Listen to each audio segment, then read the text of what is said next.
الفجر educational foundation,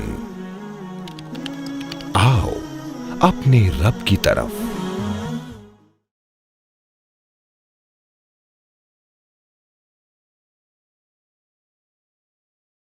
بسم اللہ الرحمن الرحیم۔ الحمدللہ رب العالمین، والصلاة والسلام علی نبینا محمد وعلی آلہ وصحبہ اجمعین، اما بعد۔ رب اشرح لی صدری ویسر لی امری واحلل عقدۃ من لسانی یفقہوا قولی۔ محترم سامعین کرام، اللہ رب العالمین کا شکر اور اس کا احسان ہے جس کی توفیق سے آج ہم لوگ یہاں پر اکٹھا ہوئے ہیں۔ یہ جیسا کہ آپ کو بتایا گیا کہ یہ کوئی عام مجلس نہیں ہے، بلکہ یہ انتہائی خاص مجلس ہے۔ خاص مجلس اس معنی کر کے کہ اس طرح کی مجلسوں کے بارے میں اللہ کے نبی صلی اللہ علیہ وسلم نے ہمیں بتلایا ہے کہ جب اس طرح کی مجلسیں قائم کی جاتی ہیں تو اس طرح کی مجلسوں میں اللہ رب العالمین کی رحمت نازل ہوتی ہے، اس طرح کی مجلسوں پر سکینت نازل ہوتی ہے، اس طرح کی مجلسوں میں فرشتے حاضر ہوتے ہیں، اور اللہ رب العالمین اس طرح کی مجلسوں میں حاضر ہونے والوں کا ذکر ملائے اعلیٰ میں کرتا ہے۔ اپنے فرشتوں کے پاس جو اس کے مقرب ترین فرشتے ہیں، ان فرشتوں کے پاس اللہ رب العالمین اس طرح کی مجلسوں میں حاضر ہونے والوں کا ذکر کرتا ہے۔ اسی طرح سے ایک اور لمبی حدیث ہے اس طرح کی مجلسوں کے بارے میں، لمبی حدیث ہے۔ محل شاہد اس حدیث میں یہ ہے کہ اللہ رب العالمین کے فرشتے کچھ ایسے فرشتے ہیں جو زمین میں گردش کرتے ہیں، اور جہاں پر اس طرح کی مجلسیں قائم کی جاتی ہیں، جہاں اللہ رب العالمین کے دین کا ذکر کیا جائے، اللہ اور اس کے رسول کا ذکر کیا جائے، جب اس طرح کی مجلسیں انہیں کہیں نظر آتی ہے تو وہاں پر حاضر ہو جاتے ہیں اور دوسرے فرشتوں کو کہتے ہیں کہ آ جاؤ، یہاں پر اللہ رب العالمین کا ذکر ہو رہا ہے، اور پھر وہاں پر وہ حاضر ہوتے ہیں۔ پھر اللہ رب العالمین کے پاس جا کر کے اس مجلس کا ذکر کرتے ہیں، وہاں پر جو باتیں کی جا رہی ہیں اس کا ذکر کرتے ہیں۔ اللہ رب العالمین ان سے پوچھتا ہے کہ وہ کس لیے آئے ہیں؟ وہ کہتے ہیں کہ اللہ تعالیٰ وہ تیری جنت کے حصول کے لیے آئے ہیں۔ اللہ تعالیٰ کہتا ہے کیا انہوں نے میری جنت کو دیکھا ہے؟ فرشتے کہتے ہیں نہیں، جنت کو نہیں دیکھا ہے ان لوگوں نے۔ اللہ تعالیٰ کہتا ہے کہ سوچو، جب میری جنت کو انہوں نے دیکھا نہیں ہے اور یہ حال ہے، اگر دیکھتے تو کیا حال ہوتا؟ پھر فرشتے کہتے ہیں تیری جہنم سے نجات حاصل کرنے کے لیے آئے ہیں۔ اللہ تعالیٰ کہتا ہے کیا جہنم کو دیکھا ہے؟ نہیں دیکھا ہے۔ اللہ تعالیٰ کہے گا کہ اگر جہنم کو دیکھا ہوتا پھر ان کا کیا حال ہوتا؟ پھر بعض فرشتے کہتے ہیں کہ اللہ تعالیٰ اس بات پر غور کیجئے۔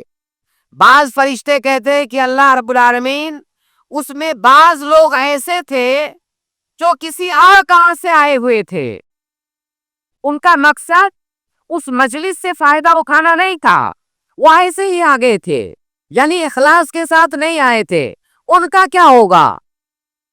اللہ رب العالمین کہے گا کہ یہ ایسے لوگ ہیں کہ ان کے پاس بیٹھنے والا بھی محروم نہیں رہے گا۔ اگر کوئی ایسے ہی آ کر کے بیٹھ گیا ہے، ایسا شخص بھی محروم نہیں رہے گا۔ تو اس طرح کی جب مجلسیں ہو تو ہمیں کوشش کرنی چاہیے کہ ہم اس نیت سے آئے کہ اللہ رب العالمین کی جنت، اللہ رب العالمین کا اجر و ثواب حاصل کرنے کے لیے ہم آئے ہیں۔ اگر ہم دین سیکھ پائے، دین کے مسائل سیکھ پائے، بہت اچھی بات۔ اگر ہم نہیں بھی سیکھ پائے، اگر کچھ بھی ہماری سمجھ میں نہیں آیا، تب بھی ہم اس خیر سے محروم نہیں رہیں گے۔ اس لیے ہم اللہ تعالیٰ سے دعا کرتے ہیں کہ اللہ رب العالمین ہمیں ہماری اس مجلس کو ان مجالس میں سے بنا جن پر تیری رحمت نازل ہوتی ہے، جن پر تیری سکینت نازل ہوتی ہے، ہمیں ان لوگوں میں سے بنا اللہ رب العالمین جن کا ذکر تو اپنے فرشتوں کے پاس کرتا ہے۔ سامعین کرام، اس مجلس کا عنوان تو آپ کو بتا ہی دیا گیا ہے، اور وہ ہے تجارت کے مسائل۔ ایک بنیادی بات آپ یاد رکھیں کہ ہم مسلمانوں پر ان تمام باتوں کا سیکھنا، ان تمام باتوں یا ان تمام مسائل کے احکام کو جاننا ہم مسلمانوں کے اوپر واجب ہے جو اس دنیا کے اندر ہمیں پیش آ سکتے ہیں، کیونکہ یہ قاعدہ ہے کہ ما لا یتم الواجب الا به فهو واجب۔ اس کا معنی یہ ہے کہ کوئی کام کرنا ہمیں واجب ہے، لیکن اس واجب کام کو کرنے کے لیے کسی وسیلے کی ضرورت ہے، کسی اور چیز کے سیکھنے کی ضرورت ہے، تو اس چیز کا سیکھنا بھی واجب ہے۔ تو وہ تمام مسائل جن پر عمل کرنا ہمارے لیے واجب ہے، ان مسائل کو سیکھنا بھی ہمارے لیے واجب ہے۔ سامعین کرام، اگر ہم دین کے تمام مسائل پر سرسری طور سے نظر ڈالیں تو ہمیں یہ پتہ چلے گا کہ دین کے مسائل کو 3 حصوں میں تقسیم کیا جا سکتا ہے۔ ایک تو ایمانیات کے مسائل جن کو ہم عقیدہ کے مسائل کہتے ہیں، دوسرا فقہی احکام جو کہ عملی زندگی کے مسائل ہیں، اور تیسرا اخلاق و آداب، سلوکیات۔ تو دین کے مسائل کو 3 حصوں میں تقسیم کیا جا سکتا ہے، اور اس کا جو دوسرے نمبر کا مسئلہ ہے، دوسرے نمبر کے احکام ہے فقہی مسائل۔ فقہی مسائل کو علماء نے 2 حصوں میں تقسیم کیا ہے، ایک عبادات کے مسائل اور دوسرے معاملات کے مسائل۔ عبادات کا مطلب کیا ہے؟ عبادات کا مطلب وہ تمام احکام اور مسائل جو ہمارے اور اللہ رب العالمین کے درمیان ہوتے ہیں، جیسے ہمارا نماز پڑھنا۔ اگر ہم نماز پڑھتے ہیں تو اس کا تعلق کسی بندے سے نہیں ہے۔ ہمارا روزہ رکھنا، قرآن پڑھنا، اذکار کرنا، دعائیں مانگنا، یہ ایسی عبادتیں ہیں، یہ ایسی چیزیں ہیں جو ہمارے اور ہمارے رب کے درمیان ہوتی ہے۔ تو تمام مسائل، وہ تمام معاملات جو ہمارے اور ہمارے رب کے درمیان ہوتے ہیں، ان کو عبادات کہا جاتا ہے۔ تو پہلے نمبر پر عبادات، دوسرے نمبر پر معاملات۔ معاملات کا مطلب کیا ہے؟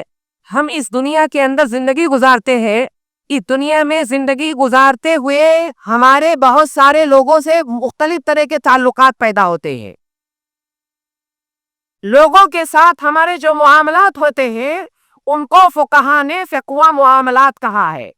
گویا کہ فقہ کے جو مسائل ہیں وہ 2 حصوں میں تقسیم کیے گئے ہیں، ایک فقہ العبادات اور دوسرا فقہ المعاملات۔ ہمارے ہاں عام طور سے کیا سمجھا جاتا ہے کہ اگر ہم عبادات میں پکے ہیں، اللہ رب العالمین کی عبادت کرتے ہیں، ہمارے تعلقات اللہ رب العالمین سے بہتر ہے، تو ہم سچے اور پکے مسلمان ہو گئے۔ معاملات کو اکثر نظر انداز کر دیتے ہیں۔ بہت سارے لوگ معاملات کو دین کا حصہ سمجھتے ہی نہیں ہے، وہ سمجھتے ہیں کہ معاملات یہ کوئی اضافی چیز ہے۔ یہ اضافی چیز نہیں ہے، بلکہ اگر دیکھا جائے، میرا تتبع اور میرا استقراء یہ کہہ رہا ہے کہ جو معاملات کے مسائل ہیں وہ عبادات کے مسائل سے زیادہ ہے، بلکہ کئی دفعہ جو معاملات کے مسائل ہیں وہ عبادات کے مسائل سے زیادہ اہم ہے۔ کئی نحیوں سے میں ایک نحیے کا ذکر کر رہا ہوں۔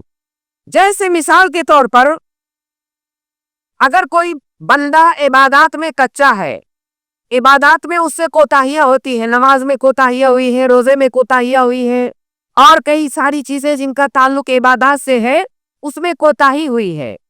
اب وہ بندہ اللہ رب العالمین سے معافی مانگ رہا ہے، توبہ کر رہا ہے۔ اللہ رب العالمین کا وعدہ ہے کہ اگر بندہ گناہ کیا اور اس نے توبہ کیا تو اللہ رب العالمین معاف کرنے والا ہے۔ اگر ہم سے عبادتوں میں کوتاہی ہوئی ہے، ہم نے معافی مانگی، ہم نے توبہ کیا، اللہ رب العالمین ہمیں معاف کر دے گا انشاءاللہ۔ لیکن معاملات جو ہمارے اور بندوں کے درمیان ہوتے ہیں، اگر ہم نے ان میں کہیں پر کوتاہی کیا ہے تو اللہ رب العالمین اسے معاف نہیں کرے گا۔ جس بندے کا حق ہے، جس بندے کے ساتھ معاملہ کرتے ہوئے ہم نے حرام کیا ہے، جب تک وہ بندہ نہیں معاف کرے گا تب تک وہ گناہ معاف نہیں ہوگا۔ مان لیجئے جیسے ابھی خرید و فروخت کی بات یا تجارت کی بات ہو رہی ہے، یہاں پر اگر ہم نے خرید و فروخت میں، تجارت کے باب میں کسی پر ظلم کیا ہے، رات دن ہم سجدے میں پڑے رہے، رات دن اللہ رب العالمین سے توبہ کرتے رہے، ہماری توبہ قبول نہیں ہوگی۔ اس وقت تک نہیں قبول ہوگی جب تک جس آدمی کے ساتھ ہم نے ظلم کیا ہے، جس کے ساتھ ہم نے زیادتی کیا ہے، جب تک وہ معاف نہ کر دے.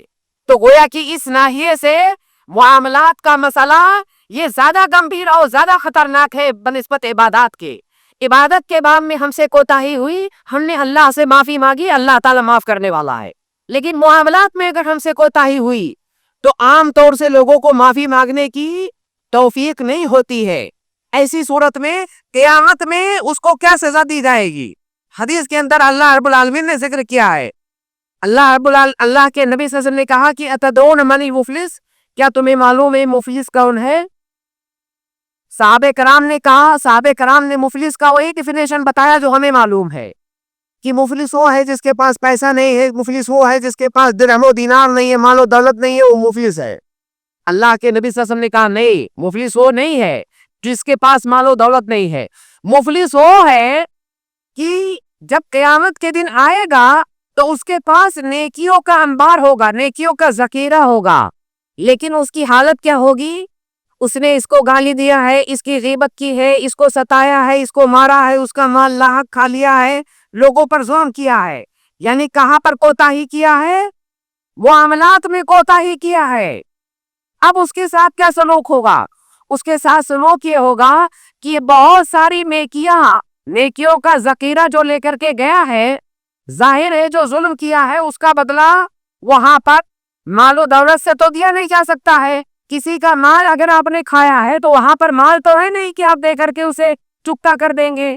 وہاں پر اللہ تعالیٰ یہ کرے گا کہ اس ظالم کی نیکیاں لے کر کے اس مظلوم کو دے دے گا، اور دیتا جائے گا اس کا حساب چکتا کرنے کے لیے. اگر اس کی نیکیاں ختم ہو گئی ظلم ختم ہونے سے پہلے تو مظلوم کے گناہ اس کے اوپر لاد دی جائیں گے. اس طرح سے اس کا حساب کیا جائے گا.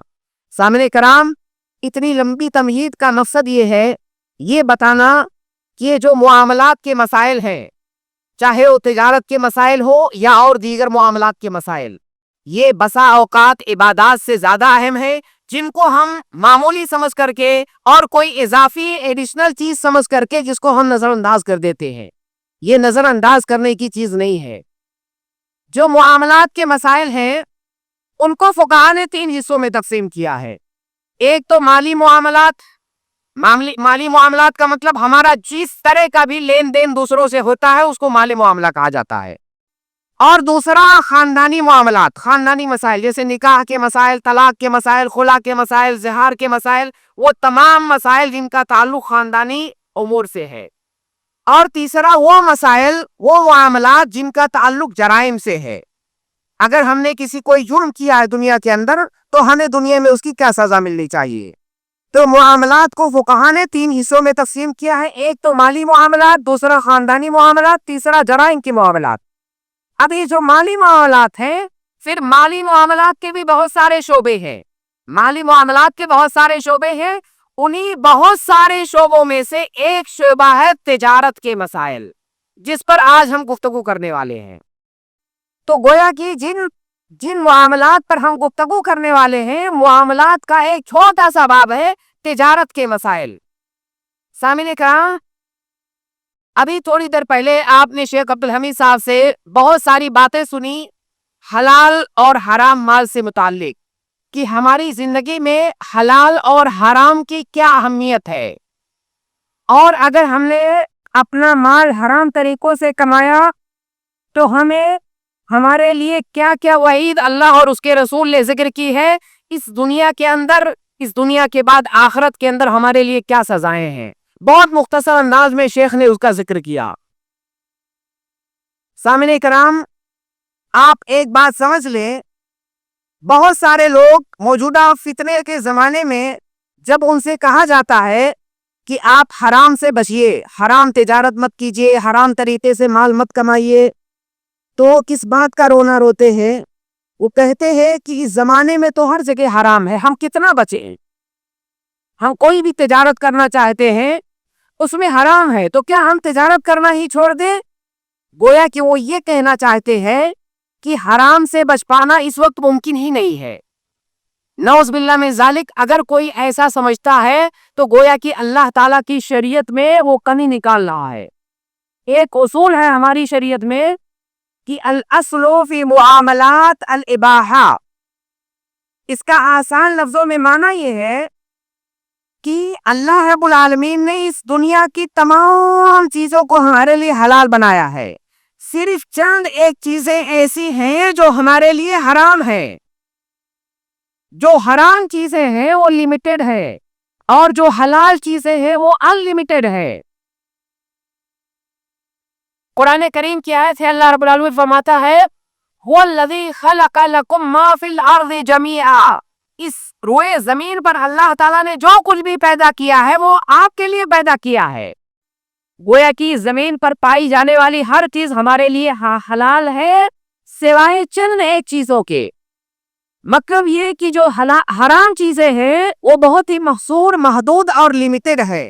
اب ایسی صورت میں اگر کوئی انسان کہے کہ حرام سے بچ پانا اس زمانے میں ممکن ہی نہیں ہے تو شریعت پر اعتراض کر رہا ہے۔ تمام تجارتیں تو ہمارے لیے حلال ہے، صرف چند ایک صورتیں، چند ایک شکلیں ہیں جو ہمارے لیے حرام ہے۔ سامنے کرام موجودہ زمانے میں تجارت کی بے شمار نئی شکلیں آ گئی ہیں، ان تمام شکلوں پر بات کرنا کسی ایک مجلس میں ممکن نہیں ہے، بلکہ یہ موضوع مہینوں کا موضوع ہے۔ علماء کو، طلبۃ العلم کو جب یہ موضوع پڑھایا جاتا ہے، سالوں پڑھایا جاتا ہے، تب یہ موضوعات ختم ہوتے ہیں، بلکہ تب بھی ختم نہیں ہوتے ہیں۔ اس لیے یہاں پر میں اصولی انداز میں انتہائی مختصر طریقے سے میں بات کروں گا اور کچھ فنڈامنٹل اور کچھ اصول میں بتانے کی کوشش کروں گا کہ اگر ان کو آپ اپلائی کریں گے تو کئی سارے معاملات میں شریعت کا حکم آپ خود جان سکتے ہیں۔ جیسے کہ میں نے بتایا کہ الاصل فی المعاملات الحل والاباحہ، معاملات کے اندر، تجارت کے اندر، کاروبار کے اندر اصل یہ ہے کہ سب حلال ہے سوائے ان تجارتوں کے، ان معاملات کے، ان کاروبار کے جن کے حرام ہونے پر دلیل آ گئی ہے۔ اس کا مطلب جو حرام ہے وہ بہت کم ہے، حلال ہے وہ انلمیٹڈ ہے۔ اگر دو آدمی آئے، دو آدمیوں کے درمیان اختلاف ہو جائے، ایک آدمی کہہ رہا ہے کہ یہ والی تجارت حلال ہے، ایک آدمی کہہ رہا ہے یہ والی تجارت حرام ہے، دونوں میں آپس میں اختلاف ہو جائے، اب یہاں پر ظاہر ہے دلیل مانگی جائے گی، جس کے پاس دلیل ہوگی اس کی بات مانی جائے گی۔ دلیل کس سے مانگا جائے گا؟ دلیل کس سے مانگا جائے گا؟ جو آدمی حلال کہہ رہا ہے اس سے دلیل نہیں مانگیں گے، کیونکہ وہ تو اصل پر قائم ہے۔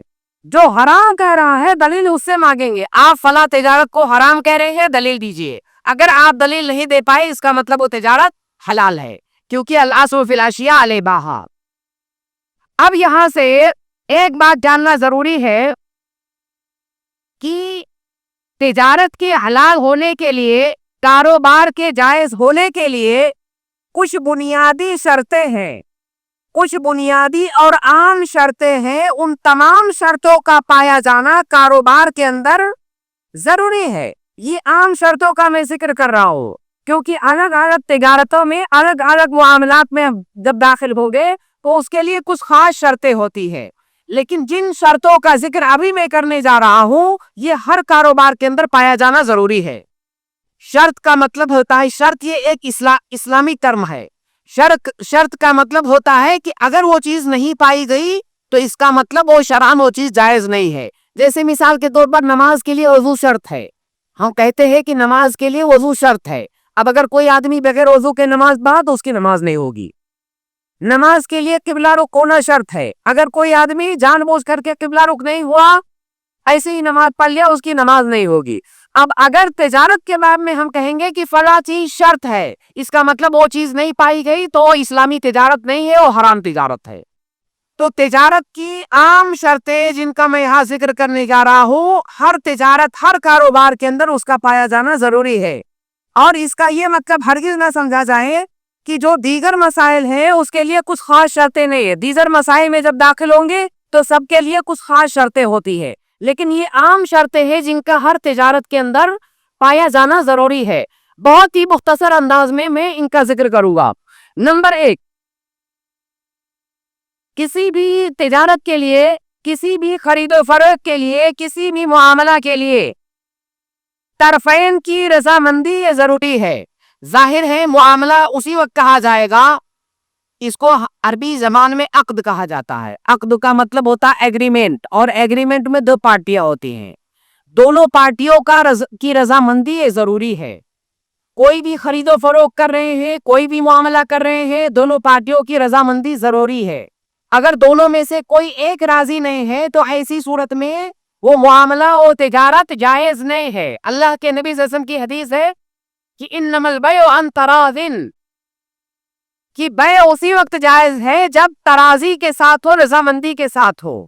اسی طرح سے قرآن کریم کی ایک آیت شیخ نے ذکر کی, یا ایھا الذین آمنوا لا تأکلوا اموالکم بینکم بالباطل الا ان تکون تجارتا عن تراض منکم. تو تجارت کے اندر طرفین کی رضامندی ضروری ہے. کئی دفعہ ایسا ہوتا ہے کہ سامنے والے کی رضامندی نہیں ہوتی ہے, ہم اس کی رضامندی کے بغیر اس کا مال لے لیتے ہیں. جیسے مثال کے طور پر شیخ نے اشارہ کیا کہ ہم دھوکہ دیتے ہیں کسی کو. ہم اگر دھوکہ دے رہے ہیں, ظاہر ہے کہ دھوکہ کھا رہا ہے, وہ راضی تو نہیں ہے, وہ تو دھوکے میں ہے. تو اگر ہم کسی کا مال اس کی رضامندی کے بغیر لیتے ہیں, ایسی صورت میں وہ مال حلال نہیں ہے, حرام ہے. رضامندی کے دو ارکان ہیں. رضامندی کے دو ارکان فقہا نے ذکر کیے ہیں. پہلا رکن ہے علم اور دوسرا رکن ہے اختیار. علم کا مطلب جو آدمی جس کے ساتھ آپ کا معاملہ ہو رہا ہے اس کو پتا ہونا چاہیے کہ میں اس سے یہ چیز بیچ رہا ہوں یا اس سے یہ چیز خرید رہا ہوں, اور مکمل طور سے اس کا اختیار ہونا چاہیے, مجبور نہیں ہونا چاہیے. اگر کسی کو مجبور کر کے زبردستی ہم اس کا مال خریدتے ہیں یا بیچتے ہیں یا کوئی معاملہ کرتے ہیں تو گویا کہ اس کے پاس رضامندی نہیں پائی گئی. اسی طرح سے رضامندی کے لیے تین شرطیں ہیں. تین شرطیں جب پائی جائیں گی تب کہا جائے گا کہ طرفین یا دونوں پارٹیاں راضی ہیں. پہلی شرط یہ ہے کہ وہ رضامندی کسی حرام چیز پر نہ ہو. جیسے کوئی آدمی یہاں آ کے کہہ سکتا ہے کہ میں نے کسی کو قرضہ دیا ہے اور ہم دونوں نے اتفاق کیا ہے کہ وہ ہمیں سود دے گا, ہم دونوں راضی ہیں. قرضہ دینے والا بھی راضی ہے, قرضہ لینے والا بھی راضی ہے سود پر, تو ہم دونوں راضی ہیں. اور آپ نے بتایا ہے کہ جب رضامندی ہو تو معاملہ اسلامی ہوتا ہے, جائز ہوتا ہے. نہیں, رضامندی کسی حرام چیز پر نہیں ہونا چاہیے. کوئی آدمی شراب بیچ رہا ہے رضامندی سے اور کوئی دوسرا آدمی رضامندی سے خرید رہا ہے, تو اس کا یہ مطلب نہیں ہوگا کہ وہ رضامندی شریعت کے ہاں معتبر ہے. رضامندی کسی حرام چیز پر نہیں ہونی چاہیے. یہ پہلی شرط ہے رضامندی کی. دوسری شرط یہ ہے کہ رضامندی یہ وہ جو عقد ہے, جو معاملہ ہے, اس کے مقصود کے منافی نہ ہو. وہ رضامندی اس عقد کے مقصود کے منافی نہ ہو, کیونکہ ہم جب کوئی بھی چیز خریدتے ہیں یا بیچتے ہیں تو ہمارا ایک مقصد ہوتا ہے, ایک ٹارگٹ ہوتا ہے, ایک ہدف ہوتا ہے.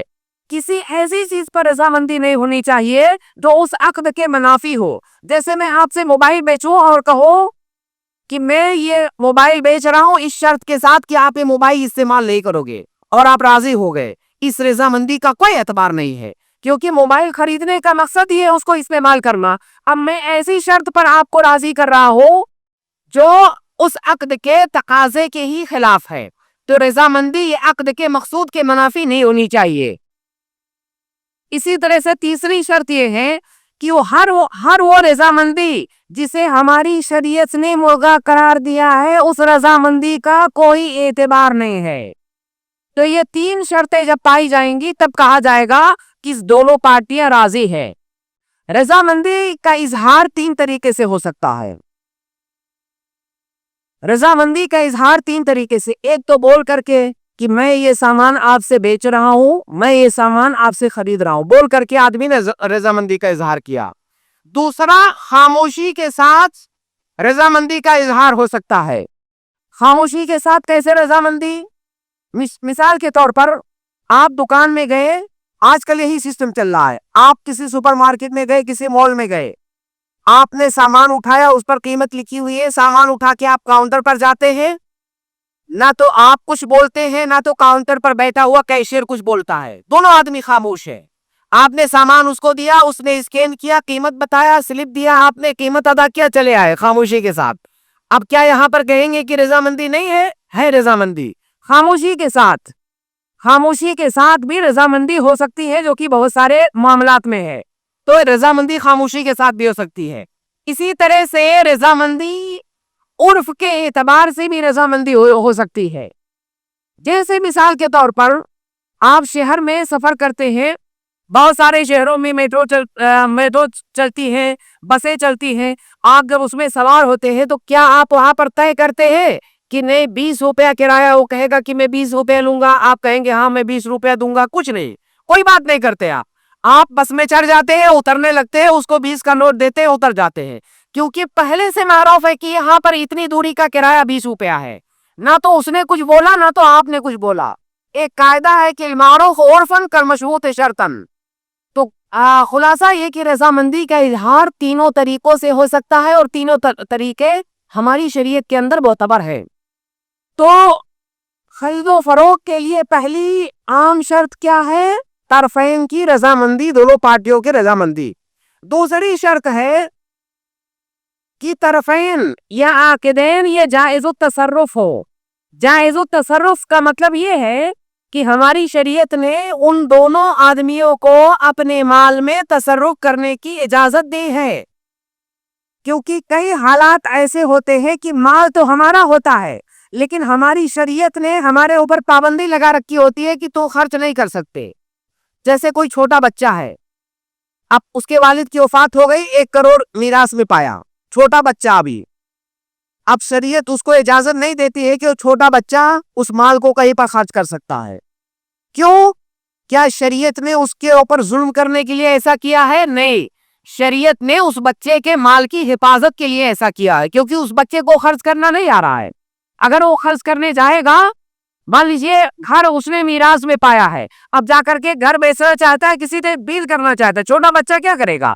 یا مان لیجیے وہ آدمی، کوئی آدمی ہے، بڑا ہے، بالغ ہے، لیکن پاگل ہے، عقل نہیں ہے اس کے پاس، وہ جائز التصرف نہیں ہے. تو جائز التصرف کی بہت ساری قسمیں ہیں. تو بہرحال کوئی ایسا انسان جو جائز التصرف ہے، اسی کے لیے خرید و فروخت کرنا یہ جائز ہے. اگر وہ جائز التصرف نہیں ہے تو خرید و فروخت اس کے لیے جائز نہیں ہے. اس کی بہت ساری مثالیں ہیں، ان تفصیلات میں یہاں پر جانے کی گنجائش نہیں ہے. تو یہ دوسری شرط ہے. تیسری شرط یہ ہے کہ جس سامان کو ہم خرید یا بیچ رہے ہیں، اس سامان کے اندر 3 اوصاف پائے جانے چاہیے. جو سامان ہم خرید رہے ہیں یا بیچ رہے ہیں، اس کے اندر 3 اوصاف پائے جانے چاہیے. پہلا یہ کہ وہ سامان نفع بخش ہو. نفع بخش مطلب وہ ایسی چیز ہو جس سے نفع اٹھایا جا سکتا ہو.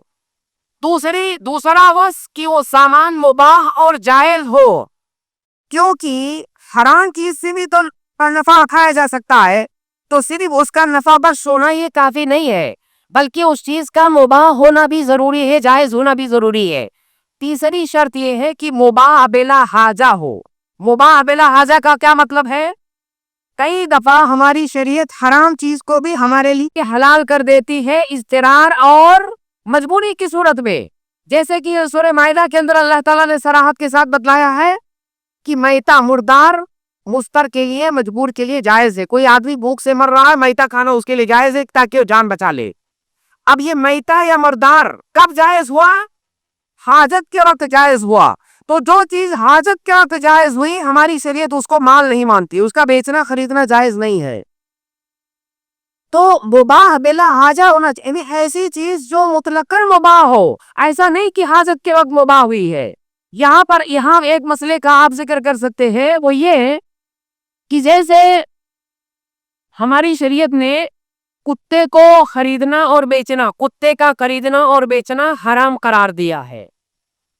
کتے کا خریدنا اور بیچنا حرام قرار دیا ہے. لیکن بعض حالتیں ایسی ہیں جس میں بلکہ کتے کا پالنا بھی ہماری شریعت نے حرام قرار دیا ہے. صرف بیچنا خریدنا نہیں، کتا پالنا بھی ہماری شریعت نے حرام قرار دیا ہے. اللہ کے نبی صلی اللہ علیہ وسلم کی حدیث ہے کہ من اقتنى کلبا الا کلب صید او ماشیۃ او حرث، مختلف طرح کے الفاظ ہیں حدیث کے، کہ جس آدمی نے کتا پالا سوائے شکار والے کتے کے، گھر کی رکھوالی کرنے والے کتے، کھیتیوں کی رکھوالی کرنے والے کتے، یا جانوروں کی رکھوالی کرنے والے کتے کے، اگر اس کے علاوہ کوئی کتا کسی نے پالا، ایسی صورت میں روزانہ اس کی نیکی سے 1 قیراط کم ہو جائے گا. ایک قرات کا مطلب بہت زیادہ نیکیاں، اس کی نیکی سے کم ہو جائے گا. تو کتا پالنا ہماری شریعت میں جائز نہیں ہے، لیکن حاجت کے وقت پالنا جائز ہے. حاجت کیا ہے؟ جیسے رکھوالی، گھر کی رکھوالی کروانی ہے، کھیتی باڑی کی رکھوالی کروانی ہے، جانوروں کی رکھوالی کروانی ہے، یا ابھی جیسے پولیس محکمہ کتوں سے جاسوسی کا کام لیتی ہے. تو اگر حاجت ہے، حقیقت میں حاجت ہے تو کتا پالنا جائز ہے. اب کتا پالنا جائز کب ہوا؟ اندل حاجہ، حاجت کے وقت. اس کا مطلب یہ ہوا کہ کتا بیچنا جائز نہیں ہوگا، کیونکہ وہ مباح بلا حاجہ نہیں ہے. تو جو مباح بلا حاجہ ہوگا تبھی کہا جائے گا کہ اس مال کو بیچنا یا خریدنا جائز ہے. تو یہ تیسری شرط یہ ہے کہ معقود علیہ، یعنی جس چیز کو خرید یا بیچ رہے ہیں اس کے اندر 3 اوصاف کا پایا جانا ضروری ہے. وہ نفع بخش ہو، مباح ہو اور مباح بلا حاجہ ہو. چوتھی شرط خرید و فروخت کے حلال اور جائز ہونے کے لیے چوتھی شرط یہ ہے کہ جو چیز آپ خرید یا بیچ رہے ہیں آپ اس کے مالک ہوں. اگر آپ اس کے مالک نہیں ہیں تو اس چیز کو آپ خرید یا بیچ نہیں سکتے. یہ مسئلہ بھی ہمارے زمانے میں بہت کثرت کے ساتھ پایا جاتا ہے. ہم کوئی ایسی چیز بیچ دیتے ہیں جو ابھی ہم جس کے مالک نہیں بنے ہیں. کثرت کے ساتھ یہ مسئلہ پایا جاتا ہے. اللہ کے نبی صلی اللہ علیہ وسلم کی ایک حدیث ہے، حکیم ابن حزام رضی اللہ تعالیٰ عنہ راوی ہے اس کے، ان سے اللہ کے نبی صلی اللہ علیہ وسلم نے کہا کہ لا تبع ما لیس عندک، کوئی ایسی چیز مت بیچو جس کے تم مالک نہیں ہو، جو چیز تمہاری نہیں ہے. ہمارے زمانے میں بہت سارے لوگ کیا کرتے ہیں، کسی زمین کی ڈیلنگ انہوں نے کیا، کوئی زمین انہوں نے خریدا اور ابھی صرف بات چیت کیا ہے، سامنے والے نے وعدہ کیا ہے کہ جب آپ پوری قیمت دے دو گے میں آپ کو اتنے دن کا ٹائم دیتا ہوں، جب آپ قیمت دو گے پھر میں زمین آپ کو ٹرانسفر کر دوں گا. اب یہ آدمی صرف اسی وعدہ کے بیس پر وہ زمین دوسروں سے بیچنے لگتا ہے. ابھی اس زمین کا مالک نہیں بنا ہے، اس زمین کو بیچنے لگتا ہے. ابھی وہ اس کا مالک نہیں ہے، اس کو نہیں دے سکتا ہے. ایسے بہت سارے بے شمار مسائل ہیں. ابھی جو گاڑیوں کے خریدنے کا سسٹم ہے، جو لوگ فائنانس پہ گاڑیاں خریدتے ہیں، آپ بینک کے پاس جاتے ہیں، بینک کے پاس کوئی گاڑی نہیں ہے. بینک گاڑیوں کا کاروبار تھوڑی کرتی ہے، بینک کا کاروبار تو دوسرا ہے. آپ کے پاس پیسہ نہیں ہے، آپ کو گاڑی خریدنی ہے، آپ بینک کے پاس جاتے ہیں، آپ اس سے کہتے ہیں کہ مجھے فلاں کمپنی کی گاڑی خریدی ہے. بینک والا کہتا ہے ٹھیک ہے میں آپ کو یہ گاڑی اتنی میں دوں گا، اور باقاعدہ وہ آپ کے ساتھ ایگریمنٹ کرتا ہے اور گاڑی آپ سے بیچ دیتا ہے. کہتا ہے 1 ہفتے بعد آ کے گاڑی لے جانا، میں آپ کو ڈیلیور کروں گا 1 ہفتے بعد گاڑی. پھر وہ 1 ہفتے بعد آپ کو گاڑی دیتا ہے اور پھر سالوں تک آپ قسطیں بھرتے رہتے ہیں. یہاں پر بینک نے ایسی چیز بیچا جس کا وہ مالک ہی نہیں ہے، وہ نہیں بیچ سکتا. یہ حلال نہیں ہے، یہ ناجائز ہے. تو اگر کوئی آدمی فائنانس پہ گاڑی اس طرح خریدتا ہے بینک میں جا کر کے، بینک کے پاس گاڑی نہیں ہے، اس کے باوجود بھی بینک اس سے گاڑی بیچ رہا ہے، تو ایسی صورت میں خریداری جائز نہیں ہے. اس کی 10 20 شکلیں ہمارے زمانے کے اندر موجود ہے. یہ تو میں نے 1-2 مثال ذکر کیا. تو چوتھی شرط کیا ہے کہ جو چیز آپ خرید یا بیچ رہے ہیں اس چیز کے آپ مالک ہونے چاہیے، اور اگر آپ مالک نہیں ہیں تو مالک کے قائم مکان ہونے چاہیے. مالک کے قائم مکان مطلب کیا ہے؟ جیسے مان لیجیے کوئی سامان ہے، وہ سامان میرا نہیں ہے، میں اس کا مالک نہیں ہوں، لیکن سامان کا جو مالک ہے اس نے مجھے اپنا وکیل بنا دیا، کہا بھائی میرا یہ سامان لیجئے اور بیچ دیجئے. اب میں جو ہے اس سامان کا مالک نہیں ہوں، لیکن جو مالک ہے اس نے مجھے وکیل بنایا ہے، تو وکیل ہونے کے ناطے میں اس سامان کو بیچ سکتا ہوں گرچہ میں اس کا مالک نہیں ہوں. کیونکہ ایک قاعدہ ہے کہ الوکیل کالاصیل، جو وکیل ہوتا ہے وہ اصل مالک کے حکم میں ہوتا ہے. تو یا تو آپ اس سامان کے مالک ہونے چاہیے یا مالک کے قائم مقام ہونے چاہیے. یہ چوتھی شرط ہے. 5ویں شرط یہ ہے کہ آپ وہی سامان بیچ سکتے ہیں جس سامان کو ڈیلیور کرنا آپ کے لیے ممکن ہے. کوئی ایسا سامان آپ نہیں بیچ سکتے جس کو تسلیم کرنا، ڈیلیور کرنا، سامنے والے کو دینا آپ کے لیے ممکن نہیں ہے. بہت ساری اس کی مثالیں ہیں. عام طور سے فقہا ایک آسان سی مثال ذکر کرتے ہیں. جیسے مثال کے طور پر کسی کا کوئی جانور ہے، بھاگ گیا گھر سے، بکرا لایا تھا قربانی کے لیے، بکرا بھاگ گیا، اب غائب ہو گئے، ڈھونڈ رہا ہے، مل ہی نہیں رہا ہے. پڑوسی سے اسی بکرے کو بیچ دیا، کہا بھائی جاؤ ڈھونڈ لینا، قیمت مجھے دے دو. یہ ایک آسان سی مثال ہے. آپ کوئی بھی ایسی مثال لے لیجئے جس میں سامان کو ڈیلیور کر پانا آپ کے لیے ممکن نہیں ہے، اس سامان کو آپ نہیں بیچ سکتے. یہ جو ہے 5ویں شرط ہے. چھٹی شرط یہ ہے کہ جو سامان آپ بیچ رہے ہیں وہ سامان معلوم ہونا چاہیے، مجہول نہیں ہونا چاہیے. جو سامان آپ بیچ رہے ہیں وہ سامان کا علم ہونا چاہیے، اس سامان کے اندر جہالت نہیں ہونی چاہیے، مجہول نہیں ہونا چاہیے. علم کیسے حاصل ہوگا؟ جب ہمیں کیا پتا ہو جائے کہ ہم کہیں کہ ہمیں علم ہو گیا ہے. علم 2 طریقوں سے ہوتا ہے. اس مسئلے کو یہ مسئلہ بھی بہت زیادہ ہمارے ہاں عام ہے، اس سے تھوڑا سا اس کو غور سے سنیں. کسی بھی سامان کا علم یا کسی چیز کا علم 2 طریقوں سے ہوتا ہے. فقہا کی زبان میں اس کو کہا جاتا ہے العلم بالمباشرہ والعلم بالوصف. العلم بالمباشرہ کا مطلب ڈائریکٹ کسی چیز کا علم ہونا. ڈائریکٹ کسی چیز کا علم کیسے ہوتا ہے؟ ہمارے پاس جو ہے 5 سینس ہوتے ہیں، 5 حواس خمسہ جس کو کہا جاتا ہے.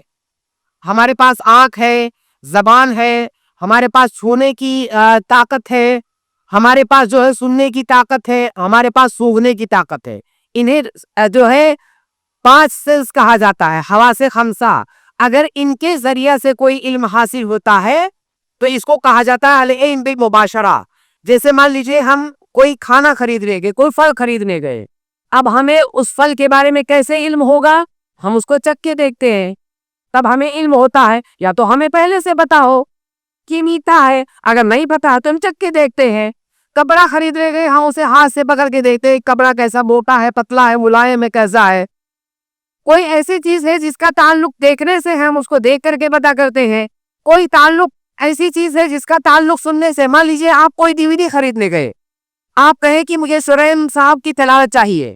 اب DVD دیکھنے سے تو نہیں پتا چلے گا کس کے اندر کس کی تلاوت ہے، آپ اس کو سنیں گے تب پتا چلے گا. آپ عطر فروش کے ہاں عطر خریدنے گئے، آپ نے کہا یہ عود چاہیے. اب ظاہر ہے ہم سوکھو گے تب پتا چلے گا عود ہے. تو بہرحال یا تو اس چیز کا علم بھی مباشرہ ہو، یعنی حواس خمسہ میں سے کسی کے ذریعہ سے ہو. اور دوسرا طریقہ ہے العلم بالوصف، وصف کے ذریعہ سے علم ہونا. وصف کے ذریعہ سے علم ہونے کا کیا مطلب ہے؟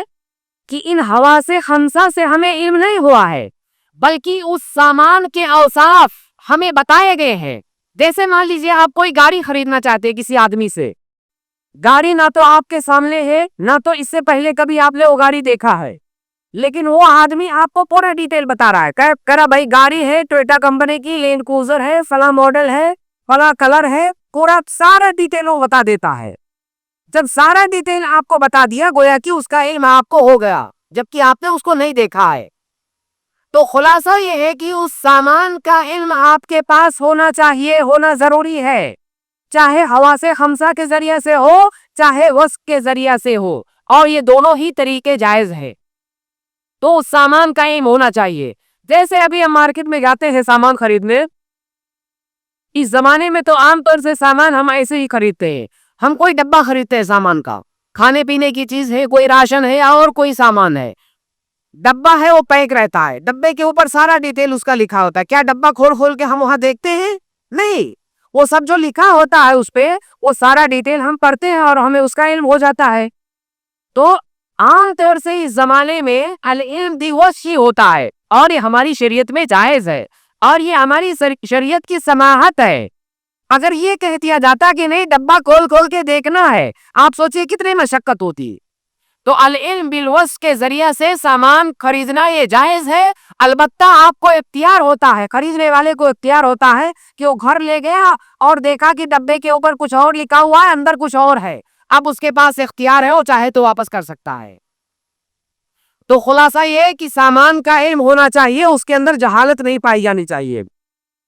7ویں اور آخری شرط یہ ہے کہ اس سامان کی جو قیمت ہے وہ قیمت بھی معلوم ہونی چاہیے، مجہول نہیں ہونی چاہیے.